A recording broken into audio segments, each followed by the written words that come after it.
बिस्मिल्लाहिर्रहमानिर्रहीम। अस्सलामुअलैकुम। BBC 11 headlines news से मैं हूं सबा मुनीर।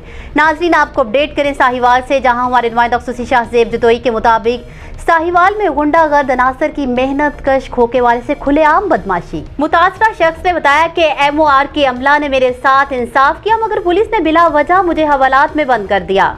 तफसीलात के मुताबिक मुतासरा शख्स मोहम्मद हुसैन ने बताया कि 2016 में मोहम्मद सलीम से खोखा और दीगर सामान 3 लाख के एवज खरीदा था, जबकि खोखा मेट्रोपॉलिटन तह बाजारी के हदूद में होने के बायस मेट्रोपॉलिटन के वाजबात भी अदा किए, मगर 2 रोज कबल मोहम्मद अदीम, मोहम्मद वसीम, मोहम्मद अनवर और दीगर मुसल्लह शख्स ने जबरदस्ती मेरे खोखे के ताले तोड़कर 80,000 मालियत का सामान चोरी कर लिया और खोखे पर नाजायज कब्जा करने की कोशिश की, जिस पर मुतासरा शख्स ने बताया कि मैंने थाना सिटी में दरख्वास्त भी गुजार की, लेकिन पुलिस ने मुझे बिला वजह हवालात में बंद कर दिया। मुतासरा शख्स का कहना है कि मेरे साथ खुलेआम गुंडागर्दी और नाइंसाफी हो रही है, लिहाजा मेरी वज़ीर आला पंजाब, RPO साहिवाल और DPO साहिवाल से अपील है कि मुझे इंसाफ फराहम किया जाए। न्यूज़ स्टूडियो से फिलवक्त इतना ही। मज़ीद तफसीलात और अपडेट्स के लिए देखते रहिए BBC 11 हेडलाइंस न्यूज़।